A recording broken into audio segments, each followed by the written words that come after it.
위하여 예수님의 이름으로 기도드리옵나이다. 아멘. 할렐루야. 아멘. 내 삶의 보아 예수 그리스도라는 제목으로 하나님 말씀 함께 나누겠습니다. 여러분, 요즘 정말 살기가 만만치 않다는 생각을 참 많이 하게 됩니다. 왜 그럴까요? 기후만 보더라도 이 지구 온난화를 넘어 지구 열혈화라고 명칭할 만큼 해마다 기록을 경신하는 역대급 폭염, 그리고 가뭄, 홍수, 이 예측할 수 없는 이 자연재해 뉴스를 접할 때마다 우리 마음 한구석에는 불안감이 엄습합니다. 또 폭염이 이제 또 얼마나 지속될까 벌써부터 참 매일 밤마다 또 뜨거워서 잠을 못 이루는 분들도 많이 있겠지요. 근데 이게 환경뿐만이 아니라 또 이제 한 치 앞도 내다볼 수 없는 경제적 위기나 또 급변하는 세상 속에서 우리는 어느 때보다 더 깊은 불안의 시대를 통과하고 있습니다. 여러분, 요즘 현대인들을 가리켜서요 무엇이라고 부르냐면 포모 증후군에 걸린 세대다라고 말합니다. 포모 증후군은요, 화면 보여주시면 이 FOMO라고 해서 포모 앞 글자를 땄는데 Fear of Missing Out이라는 뜻으로 나만 유행에 뒤처지거나 좀 소외되는 것 같은 극심한 불안과 이 초조함을 느끼는 심리적 상태, 포비아라는 말은 아마 들어보셨을 거예요. 이 포모 증후군, 남들은 주식이나 재테크나 여러 가지로 앞서가는 든든한 성을 쌓는 것 같은데 나만 제자리에 멈춰 서는 것 같으니 결국 도태되는 것이 아닌가, 그런 실존적인 불안함에 또한 살아가고 있지요. 여러분, 이 불안감 때문에 현대인들은 끊임없이 이 스마트폰을 통해서 하루에 이 주식의 등락을 확인하기도 하고, 또 어떤 분들은 홈쇼핑이나 인터넷 쇼핑 화면에 판매 마감 임박, 할인 종료까지 5분, 남은 수량 3개 뭐 이런 문구를 보면 기회를 놓칠까 봐 초조해하고, 또 어떻게든 내 손에 무엇이든 꽉 쥐려고 하고 조금이라도 이익을 남기려고 하는 그러한 내 안전을 확보하려는 마음이 참 불안함이 극에 달할수록 더 강해지는 생존 본능인 것 같아요. 어느 이야기를 보았는데요, 평생 안경점을 운영해온 아버지가 이 아들에게 안경점을 물려주면서 본인만 알고 있는 이익을 극대화하는 노하우를 전수하면서 이렇게 말합니다. 아들아, 손님의 눈을 거만하고 새 안경을 다 만든 후에 손님 얼굴에 안경을 끼워 드리고는 이렇게 말해야 한다. 손님, 15만 원입니다. 그리고 손님의 표정을 잘 살피거라. 그 말을 듣고도 손님이 아무런 말을 하지 않는다면 얼른 이렇게 덧붙여라. 손님, 렌즈값만 15만 원입니다. 그런데 손님이 그 말을 듣고도 여전히 가만히 있으면 그때 놓치지 말고 한마디를 더 하거라. 손님, 한쪽 렌즈값만 15만 원입니다. 여러분, 웃음이 나면서도 왠지 가슴 한구석이 씁쓸해지지 않습니까? 이것이 솔직한 우리 인간의 모습이기 때문이죠. 세상이 불안할수록 사람들은 상대방에게 조금이라도 더 얻어내고 싶어 합니다. 충분히 가졌고 필요한 만큼 얻었음에도 내 손에 더 꽉 쥐고 더 창고에 쌓아두어야만 하는 이 불안한 세상에서 안전할 것 같다라는 그러한 착각에 빠지기 때문에 그런 것이 아니겠습니까? 그래서 우리 주님은 불안하고 흔들리는 이 세상 속에서 전전긍긍해야 하는 우리의 연약함과 또한 갈등을 너무나 잘 알고 계세요. 돈을 쌓아야만 안전하다고 믿는 인간의 그 탐심을 정확히 꿰뚫어 보시고 오늘 말씀을 통하여 너희를 위하여 보물을 하늘에 쌓아두라 이렇게 말씀합니다. 주님은 왜 우리에게 하늘의 보물을 쌓아두라고 말씀하시는 것일까요? 우리 주님은 알고 계셨거든요. 이 땅의 가치라는 것이 얼마나 부질없고 얼마나 순식간에 안개처럼 사라지는 것인지를 알고 계셨기 때문에 그렇죠. 바라기는 오늘 말씀을 통하여서 하나님을 예배하는 우리 성문의 모든 성도들의 속사람이 이 땅에 썩어질 것에 마음 빼앗기지 말고 영원토록 우리의 인생의 보화 되시는 그분을 발견하여 그 보화에 우리의 시선을 고정하며 살아갈 수 있기를 주님의 이름으로 축원드립니다. 예수님은 마태복음 6장에서 경건생활의 3종 세트라고 불리우는 구제와 기도와 금식에 대해서 말씀하신 후에 오늘 후반부에서는 사람들이 가치 있게 여긴다고 생각하는 보물과 염려의 문제를 다루고 있습니다. 여러분, 참 이 두 주제가 너무 확연하게 대조되지요.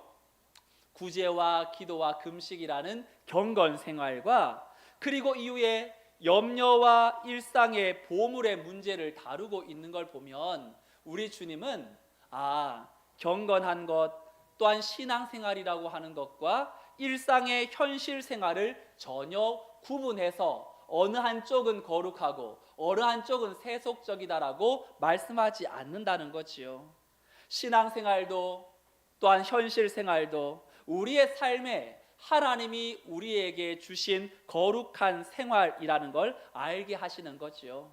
그런데도 예수님은 하나님만 바라보고 하나님 중심의 신앙생활을 함에 있어서 방해되는 두 가지의 핵심적인 주제를 바로 보물과 염려라고 우리에게 알려주고 있습니다. 오늘 본문을 보면 핵심 단어가 세 가지인데요. 보물이라는 단어가 나오고 눈이라는 단어가 나오고 주인이라는 단어로 연결됩니다. 먼저 19절 20절에 보면요, 이렇게 말하죠. 보물을 땅에 쌓아두지 말고 어디에 쌓아두라? 하늘에 쌓아두라. 보물이라는 단어 나오지요. 22절 23절에 보니까 눈은 몸의 등불이니 그러므로 내 눈이 성하면 온몸이 밝을 것이요 눈이 나쁘면 온몸이 어두울 것이다. 눈의 이야기를 하고 24절에 보니까 한 사람이 두 주인을 섬기지 못할 것이다. 그러니까 보물과 눈과 주인이라는 단어가 오늘 본문을 이끌고 가는 단어인데 주님은 이 세 가지의 단어를 가지고 우리에게 세 가지 질문을 하십니다. 세 가지 질문이 바로 너의 보물이 무엇이니? 그리고 너의 시선, 너의 눈은 지금 어디를 향하고 있느냐? 너는 지금 누구를 주인으로 섬기고 있느냐? 여러분, 오늘 이 본문의 내용에 세 가지 질문을 여러분 꼭 기억하시고 이 본문을 보시면 좋겠습니다. 자, 그러면 우리 주님이 우리의 보물이 무엇인지를 질문하면서 보물을 이 땅에 쌓아두는 인생을 향하여서 어떻게 말씀하시는지 이 땅의 형편과 처지를 이렇게 말씀합니다. 19절 말씀을 함께 읽어볼까요? 19절 시작. 너희를 위하여 보물을 땅에 쌓아두지 말라. 거기는 좀과 동록이 해하며 도둑이 구멍을 뚫고 도둑질하느니라. 여러분, 당시 유대 사회에서 보물이라고 말하면 주로 화려한 옷, 의복이나 곡식, 그리고 금과 은 같은 기금속이었습니다. 그래서 주님은 그 보물들이 쌓여있는 이 땅의 실상을 고발해요. 세 가지 단어로. 옷은 옷감을 갉아먹은 작은 벌레, 이 좀으로 닳아 없어지고, 그리고 곡식은 부패시키는 동록, 이런 동록으로 인해서 가치를 잃어버리고, 안전하다고 믿었던 기금속은 도둑이 구멍을 뚫고 들어와서 훔쳐간다. 이것이 이 땅에 보물을 쌓는 것에 결국 어떻게 될 것인지를 알려주세요. 여러분, 왜 도둑이 구멍을 뚫고 들어올까요? 우리나라 개념으로는 좀 이해 안 되지만 당시 집은요, 돌로 지었거든요. 돌로 짓다 보니까 진흙이나 석회로 틈을 메우다 보니 도둑들이 이 흙과 석회로 덮인 벽을 쉽게 파낼 수 있었기 때문에 그렇다고 합니다. 여러분, 좀과 동록, 도둑이라는 이 세 소재가 의미하는 것이 무엇입니까?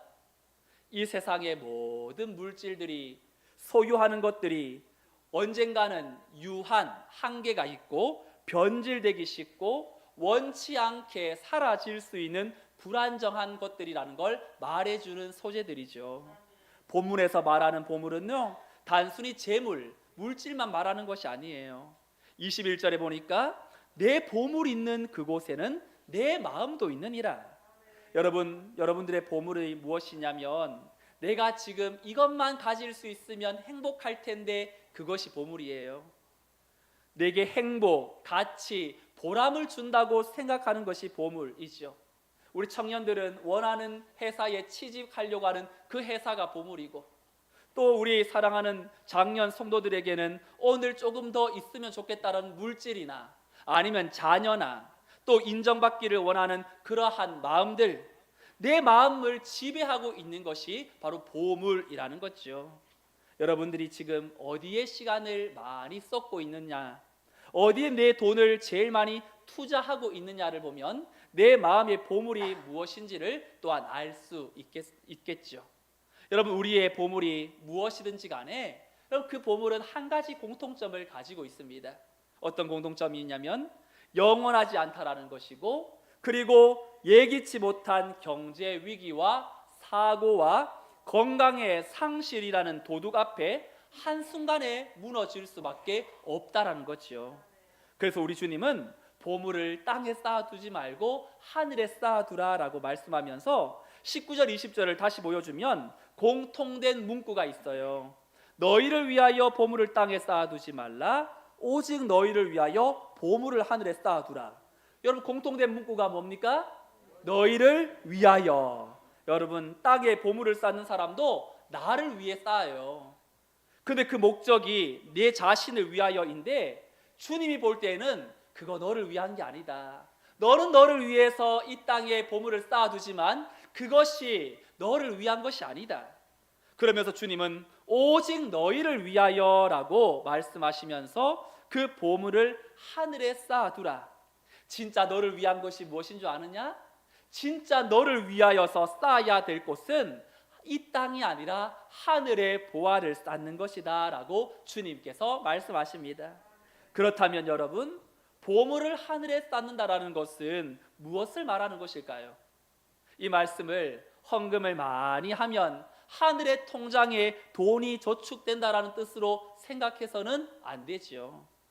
여러분, 만약에 여러분들이 헌금과 구제를 통해서 하나님의 은혜를 사거나 이 땅에서 드린 만큼 물질적인 보상을 받는다면 여러분들은 아마 우리 교회에 헌금을 많이 했겠죠. 여기서 아멘 하면 좀 곤란한데 이 사실이 아닌 걸 알기 때문에 여러분, 이 헌금의 문제가 아니에요. 구원은, 또 우리가 원하는 하늘의 보물은 우리가 쌓는 공로로 얻는 것이 아니라 예수님의 의와 십자가의 공로를 믿음으로 받는 거예요.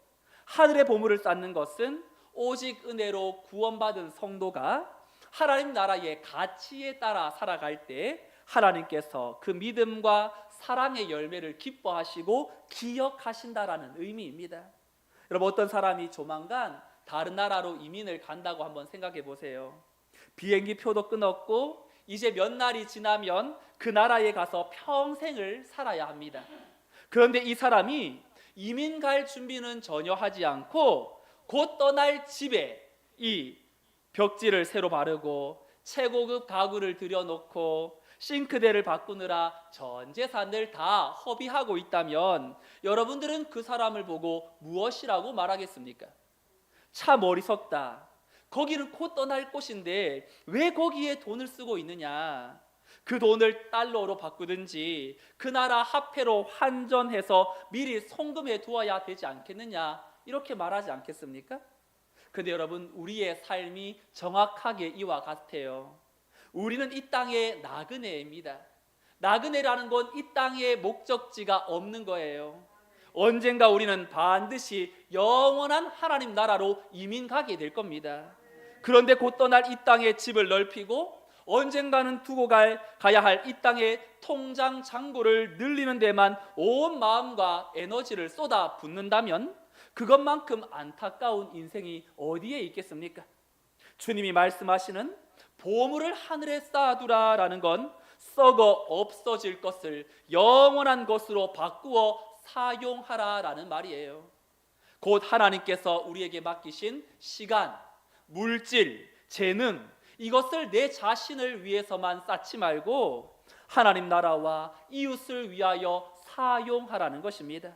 그래서 쌓는다라는 건 차곡차곡 잘 쟁겨놓고 잘 보관하고 저금하라는 것이 아니라 우리의 삶에 하나님 나라를 위해 잘 사용하라는 거죠. 여러분 어릴 때 여름 성경학교만 되면 불렀던 찬양 있죠?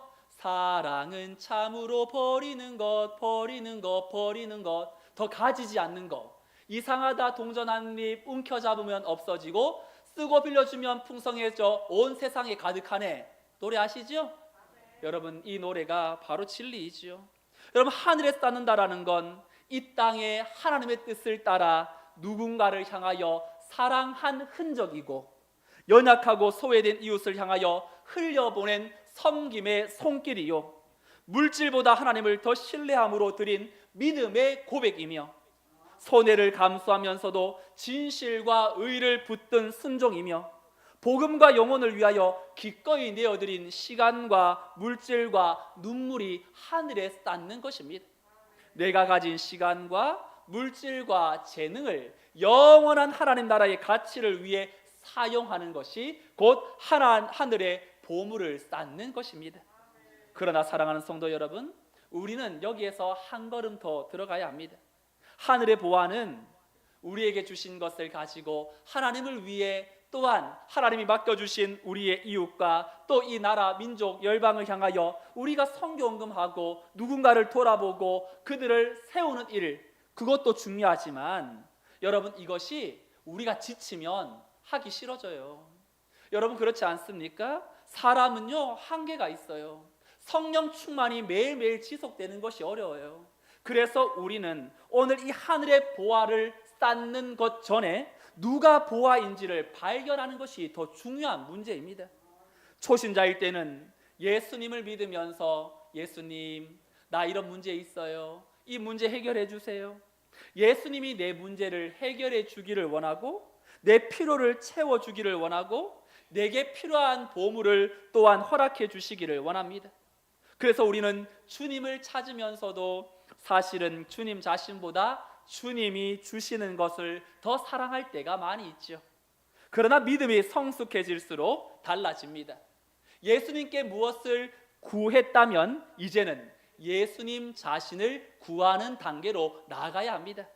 이전에는 주님이 내 보화를 채워주실 때만 기뻐하고 내 문제가 해결되면 기뻐하고, 그런데 이제는 주님이 내 보화이시기 때문에 그분으로 인하여 기뻐하는 성도가 되어야 하는 거지요. 요한복음 4장에 사마리아에 사는 수가성에 사는 한 여인이 있어요. 이 여인이 타는 듯한 폭염에 이 사람들의 눈을 피하여 정오 뜨거운 날에 물을 기르려고 우물가를 찾아옵니다.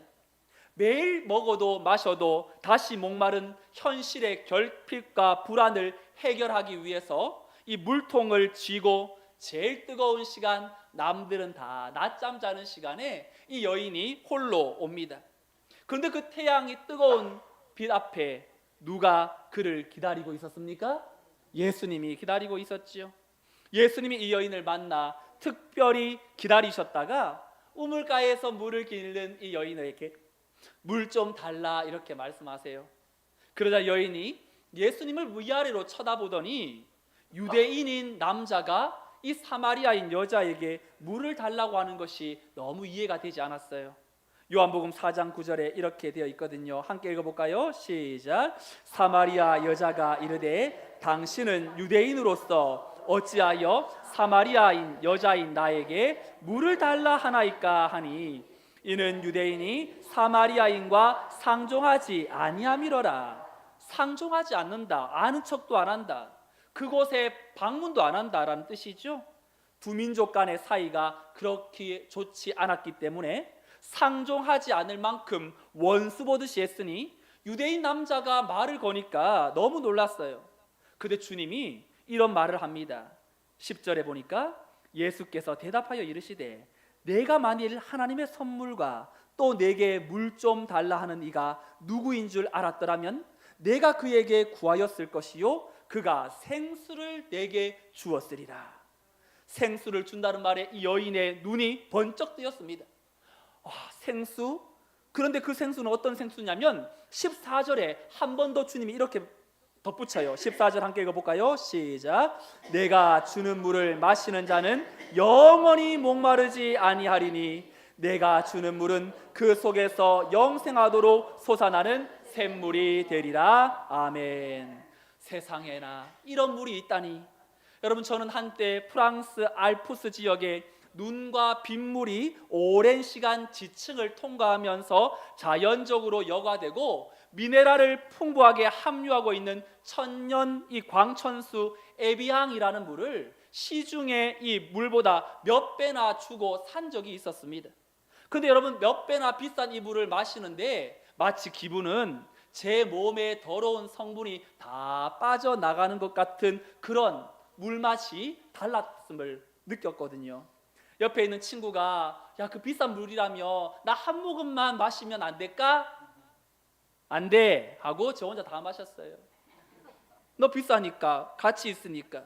근데 여러분, 주님이 주시는 물은 영원히 목마르지 않는다고 하니 이 여인은 주님의 말에 눈이 번쩍 뜨였어요.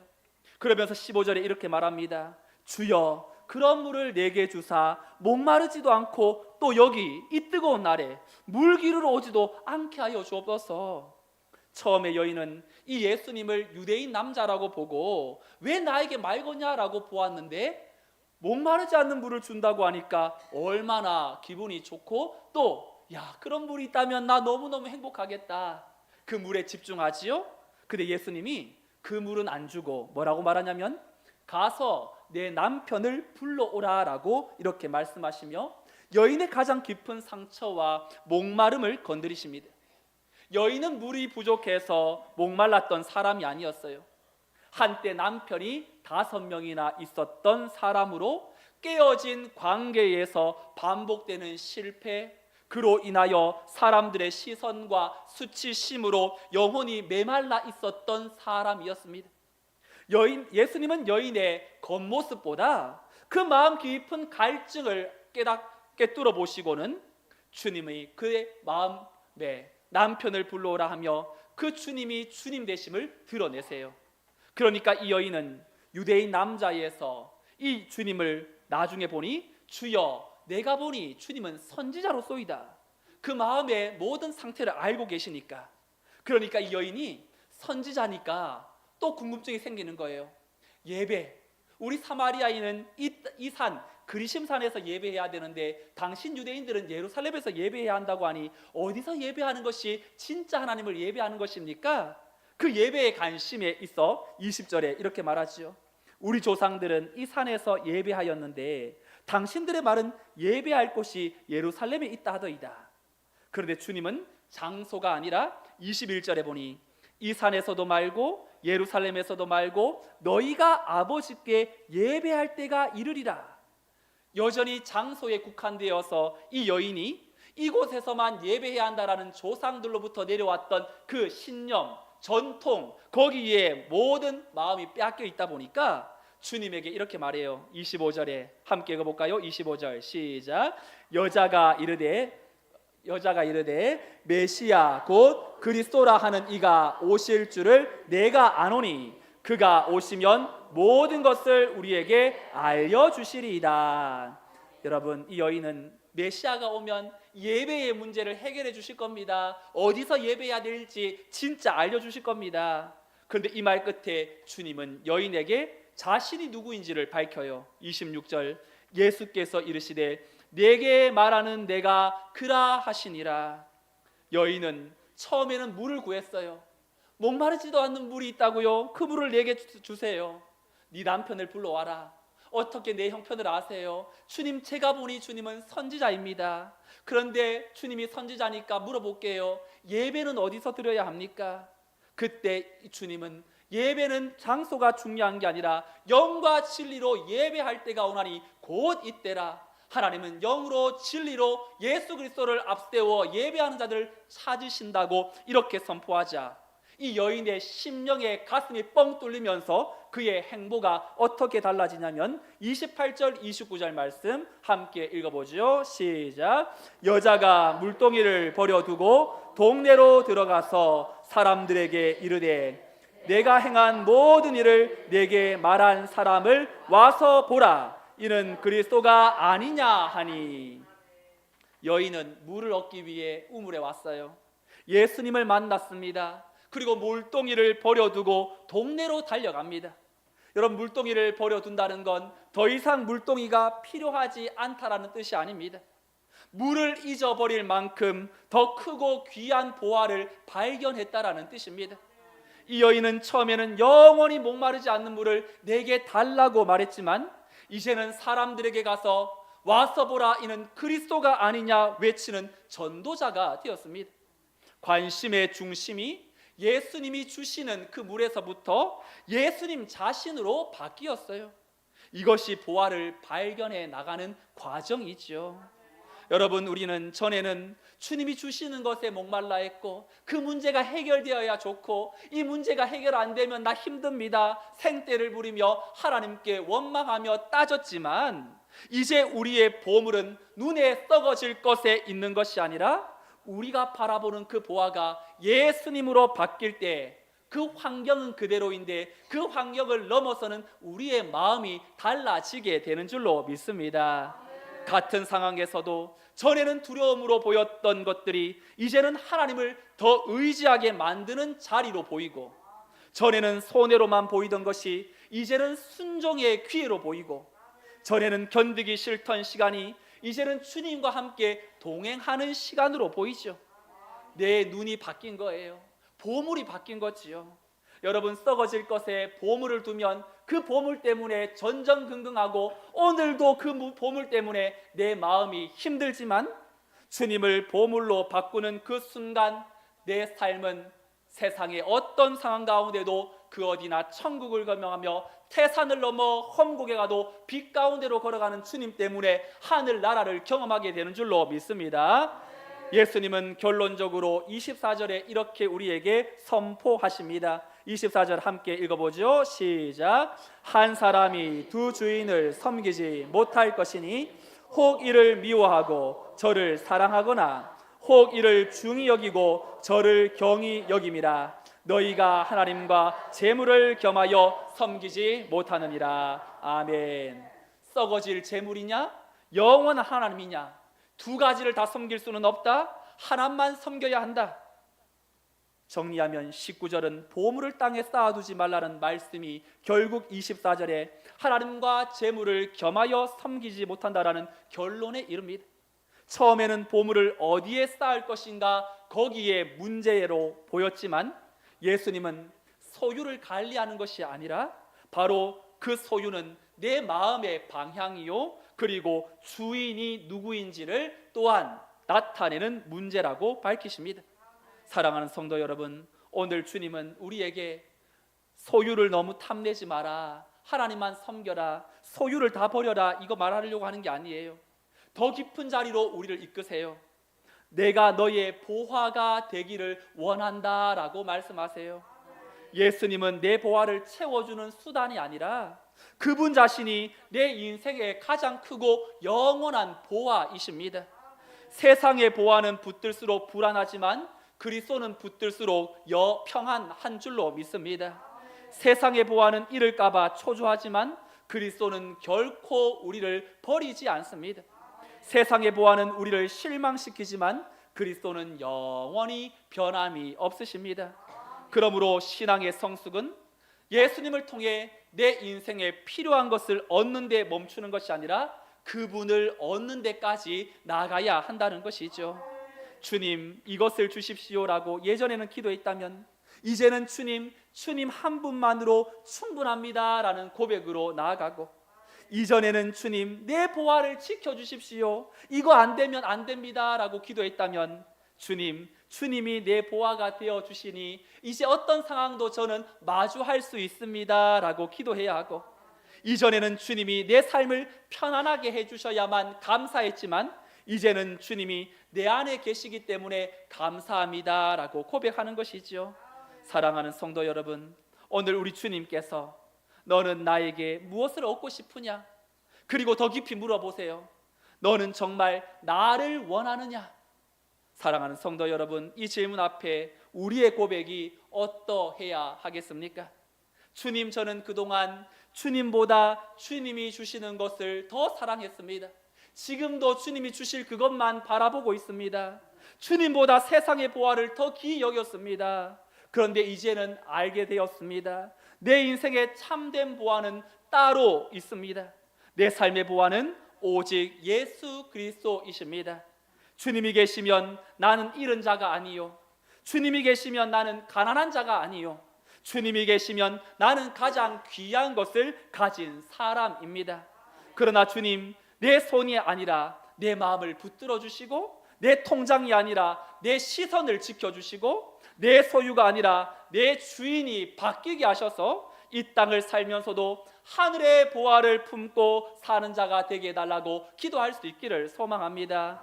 여러분, 우리의 보화가 예수님이기 때문에 오늘 우리는 바로 하나님께서 품게 만드시는 그 사람, 그 환경, 그 상황에 우리는 직면하게 되고 또한 그분의 사랑을 흘려보낼 수 있어야 하지요.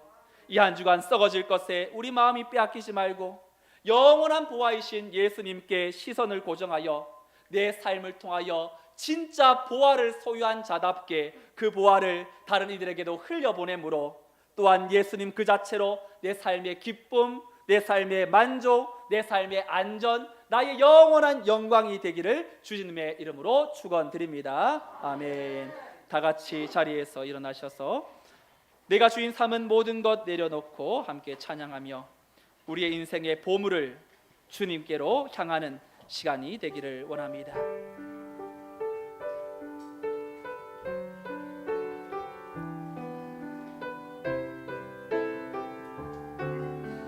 내가 주인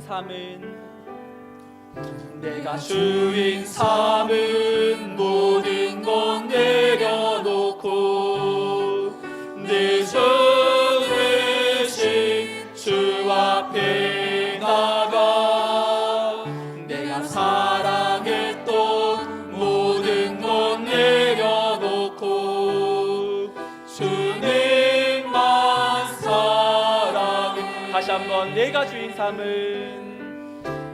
주인 삼은 모든 것 내려놓고 내 주 대신 주 앞에 나가 내가 사랑했던 모든 것 내려놓고 주님만 사랑해. 주 거친 풍랑에도 깊은 바다처럼 나를 잠잠케 해. 주 사랑 내 영혼의 반석 그 사랑 위에서 주 사랑 거친 풍랑에도 주 사랑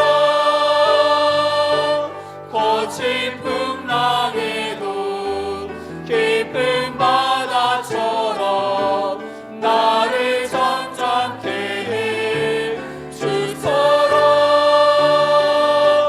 내 영혼의 반석 그 사랑 위에 서리. 우리의 삶에 무엇이 우리를 힘들게 하고 불안하게 하고 염려하게 만듭니까? 여러분들의 건강입니까? 자녀입니까? 또한 내 안에 해결하지 못하고 있는 그러한 마음 가운데의 그 모든 고충들, 그것은 이 땅에 보화를 쌓으려고 했던 그 결과의 마음의 상태가 아니겠습니까?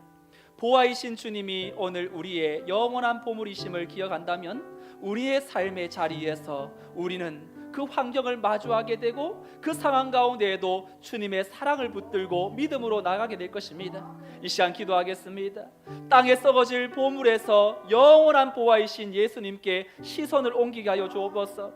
주님의 손에 들려 있는 유익이 아니라 주님 자신을 구하는 성숙한 속사람이 되게 하여 주시도록, 재물이 아니라 오직 예수님만을 내 삶의 주인으로 모셔 이 한 주간 동안 나를 통하여 그 사랑이 흘러가고 또한 나아가며 또한 나로 말미암아 예수 그리스도의 그 사랑을 또한 아름답게 나타내는 복된 성도로 쓰임받게 해달라고 오늘 말씀을 생각하며 함께 통성으로 기도하겠습니다. 하나님 아버지 감사합니다. 주의 은혜와 사랑으로 인하여 땅에 썩어질 보물의 영원한 보화이신 예수님께로 우리의 시선을 옮기게 하여 주옵소서. 폭염과 경제 위기라는 불안의 시대에 세상의 소유로 안전을 삼으려 했던 탐심과 호모 중국은 건적 태도를 회개하고 좀과 동록이 해하지 못하는 영원한 하나님 나라의 가치에 인생을 투자하게 하여 주옵소서.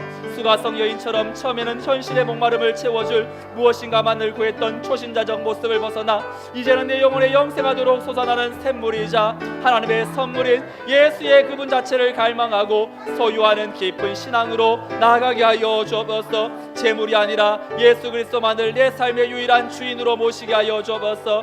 보물과 마음과 시선이 오직 주님께만 고정되게 하여 주셔서 물질에 끌려다니는 인생이 아니라 물질을 다스려 하늘의 화폐로 환전하는 인생이 되게 하시고 세상의 상실 앞에서도 주님 한 분만으로 충분합니다 고백하는 믿음의 평안을 누리게 하여 주옵소서. 이 한 주간 품지 못할 영혼들을 품으며 사랑하며 용서하며 격려하며 세워주는 성도들이 되게 하시고 구원의 놀라운 능력 안에 하나님의 영광과 그 은혜 앞에 설 수 있도록 은혜 내리워 주시옵소서. 하나님만을 바라보며 이 한 주간도 승리하는 하나님의 자녀들이 되게 하여 주옵소서. 세상의 주관자 되시고 우리의 영원한 보화가 되시는 하나님 아버지, 기록적인 폭염과 재해와 그리고 한치 앞도 내다볼 수 없는 경제적 위기 속에서 늘 전전긍긍하며 살아가는 우리들을 이 복된 예배의 자리로 불러주시고 위로를 넘어 우리 영혼의 본질을 찌르는 말씀 앞에 세워주시니 감사드립니다. 주님, 우리는 그동안 세상에 흔들릴 때마다 나만 뒤처질까 불안해하고 더 많이 지고 더 많이 쌓아야 안전할 것이라 착각했던 미련한 자들이었음을 고백합니다. 하나님, 오늘 말씀을 통하여 우리의 영적인 눈이 성하여지기를 원합니다. 수가성 여인이 매일 채워도 목마른 물동이를 버려두고 예수님을 발견하여 동네로 뛰어내려가 와서 보라 이는 그리스도가 아니냐 선포한 것처럼 이 세상의 소유를 배설물로 여길 수 있는 영적인 안목을 허락하여 주시고 주님의 손에 들려진 세상의 유익과 복만을 구하던 자리에서 내려와 주님 한 분만을 구하며 주님 한 분만으로 기뻐하며 주님이 내 인생의 문제를 해결하시고 용서하셨던 것처럼 그분으로 인하여 또한 변치 않던 내 마음도 변화되고 또한 하나님 용서할 수 없던 사람도 용서하고 함께 나누고 흘려보내므로 우리의 심령이 보아이신 예수님으로 채워지게 하여 주옵소서. 이 한 주간 세상으로 나갈 때 세상의 것은 잃어버리고 흔들릴지라도 내 안에 계신 예수 그리스도로 말미암아 세상이 감당치 못하는 평안과 소망을 누리게 하여 주옵소서. 물질의 종이 되지 않게 하시고 우리의 시간과 물질을 하늘의 화폐로 환전하여 사랑과 섬김과 순종의 흔적으로 하늘 창고에 쌓아두는 지혜로운 복된 성도들이 되게 하여 주시옵소서. 이제는 우리 주 예수 그리스도의 무한하신 은혜와 하나님 아버지의 극진하시고 변함없으신 그 크신 사랑과 성령님의 위로 교통 충만 역사하심이 이 땅의 좀과 동록과 도둑이 해하는 유한한 보물에 마음 빼앗기지 않고 오직 내 삶의 가장 찬란하고 영원한 보화이신 예수 그리스도께 시선을 고정하여 주님 한 분만으로 충분하다고 고백하며 세상으로 나아가는 하나님의 복된 믿음의 권속들의 삶과 저들의 가정과 자녀와 생업과 일터 위에 폭염으로 고통하고 죽어가는 저 유럽과 또한 홍수로 고통하고 있는 저 중국과 또한 지금도 독재 정권으로 고통하고 힘들어하는 북한 지하교회 성도들 위해 오늘도 이 자리에 나오고 싶으나 육신의 연약함 때문에 온라인으로 예배하며 하나님 앞에 회복을 원하는 모든 주의 권속들 위해 이제로부터 영원토록 함께 있을지어다. 아멘.